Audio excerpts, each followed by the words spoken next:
This is KGW News at noon.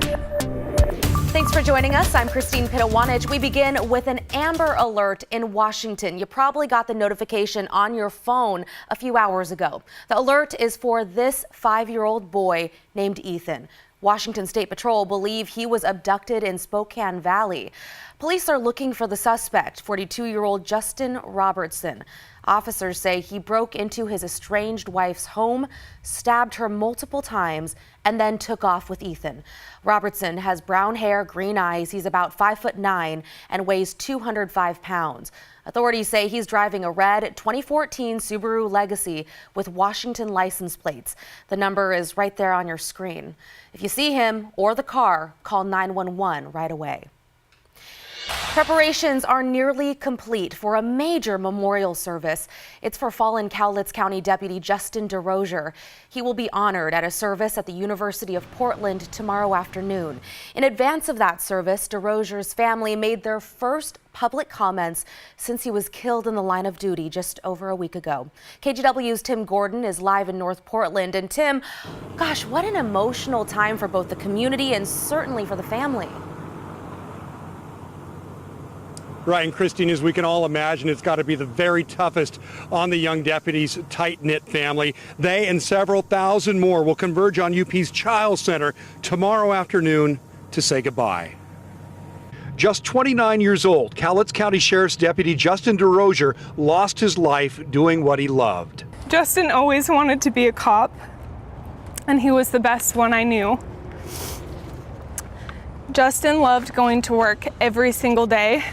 Monday afternoon, his sister Jenna spoke for the family about their love for Justin and their profound sense of emptiness since a gunman ended his life. Derosier was on a call about a motorhome blocking a road in Kalama when he was killed. I lost my brother, and he was my best friend. My parents lost their son. They loved him so much and were so incredibly proud of him. Katie lost her husband and the love of her life. Their daughter Lily lost her daddy. As the family, including 5-month-old daughter Lily, stood before the cameras, they were encircled by a local law enforcement family. Tomorrow, here at Child Center, a much larger contingent will come from far and wide.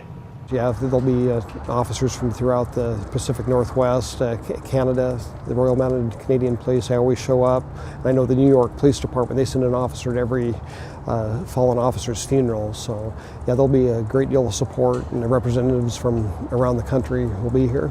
Hundreds wearing the badge will join the public here in remembering Derosier as a guy who grew up in Kelso who returned to serve his community, a community this family is leaning on to make it through.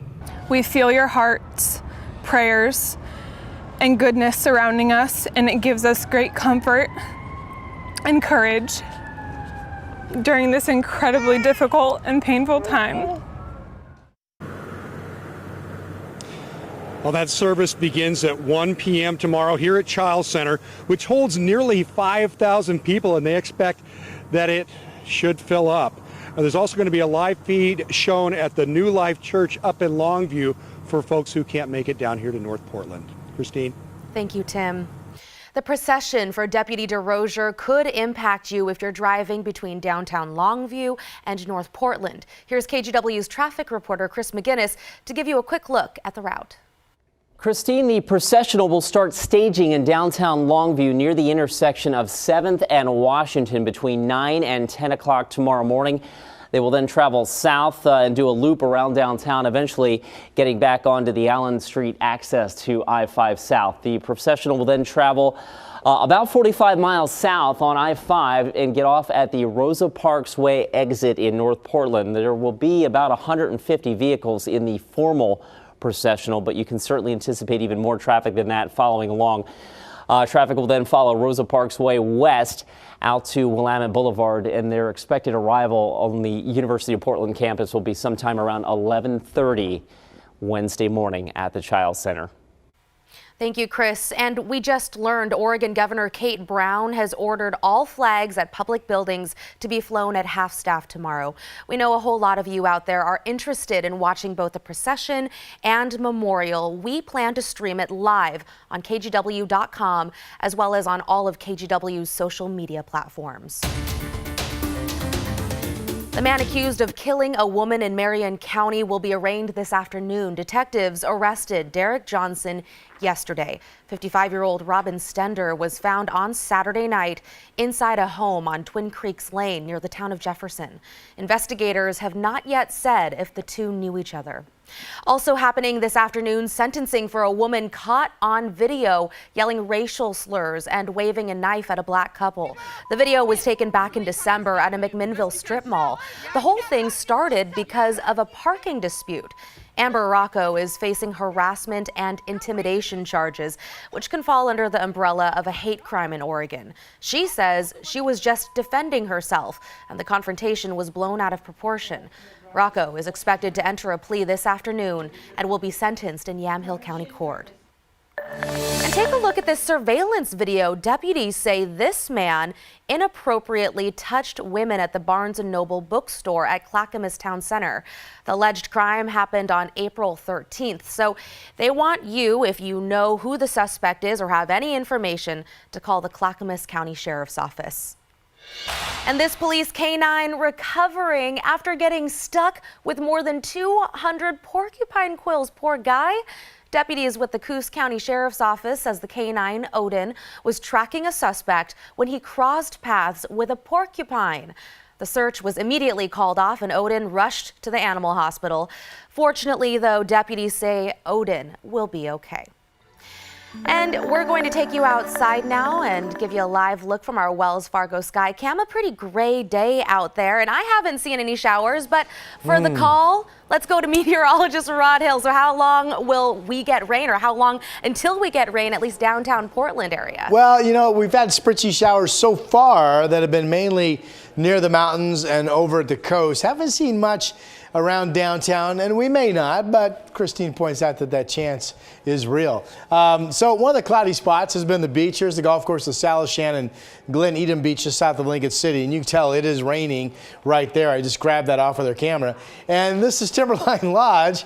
It has been a steady light rain up over the Cascades so far today. It's 40. The snow level is holding at 7,000 feet or maybe even a little bit higher. Now let's get down into the valley. Well, a few spots of maybe some blue trine, but basically a cloudy day at Camas Meadows. Not sure if they've had a touch of moisture there or not. I mentioned downtown Portland, we've been dry. We are at 63 though, so it's not a bad day temperature-wise. So my forecast high is 64, but you know, maybe we'll be more like 66 degrees. Sunbreak, if we get something, it wouldn't be until later today. We will see the shower chance in this evening. The clouds will start to break. We have a couple of really nice sunny days coming up. I'll have that with your 7 days shortly. Okay, thank you, Rod. We now know the name of the man who died when a drunk driver crashed into his Uber. Police say that man is 47-year-old Ray Illar. This is video of the scene near Northeast 102nd and I-84 Saturday night. Officers say a drunk driver going 100 miles an hour in a stolen SUV crashed head-on into the Uber. They say Illar was a passenger and was not wearing a seatbelt. Police haven't named the suspect yet, but say that person remains hospitalized. And to Washington, D.C. now, where dozens of people protested outside the Supreme Court this morning. That's where justices are hearing arguments over the Trump administration's plan to add a citizenship question on the 2020 census. The Supreme Court's decision isn't expected until June, but that decision could have far-reaching impacts. For example, it could affect how many seats states have in the House of Representatives and the amount of federal money over the next 10 years. The Trump administration says the citizenship question is constitutional, but critics argue it could lead to an inaccurate picture of the population because undocumented immigrants aren't likely to respond. And that brings us to today's viewer voice poll. We want to know what you think. Should the citizenship question be added to the U.S. Census? You can vote right now. Go to the Viewer Voice tab on the KGW News app, or you can go to kgw.com/vote. We'll take a look at your answers a little bit later on in the show. ISIS, also known as the Islamic State, has claimed responsibility for the deadly Easter Sunday bombings in Sri Lanka. Authorities say the bombings were carried out in retaliation for attacks on mosques in New Zealand last month. NBC's Bill Neely reports. Mass mourning after a mass killing. Scores of victims buried today. This small Christian minority targeted and now terrified. Across the nation, minutes of silence to mark the time the bombs exploded. This was the latest blast. 3 bombs exploding as troops tried to defuse them. Debris still scattered near a church. And this morning, a startling claim. A government minister says investigators believe these attacks were in retaliation for the massacre of Muslims in New Zealand last month. But he offered no evidence.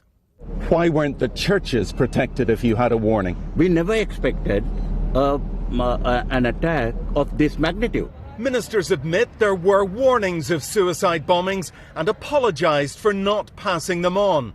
Were you given any warnings? No. Nobody said anything from the police? No. You had no security? No. Now only we have the security. Too late? Yes, absolutely too late. At least 4 Americans are among the dead. Police have made more arrests here. The government says 1 or 2 local groups, with foreign help, was behind this. But no one has yet claimed responsibility. The FBI now working with investigators to solve one of the world's worst terror attacks. And within the last few hours, a claim of responsibility for these bombings from ISIS. Now, US officials are pointing out that ISIS claims a lot of things that it has no evidence of being involved in, and indeed ISIS has offered no proof of that this morning. And there is a sense of fear here. The authorities have issued a new terror alert about vehicles that might be going around this city with explosives. It's a city and a country still in the grip of fear. Bill Neely, NBC News, Colombo, Sri Lanka.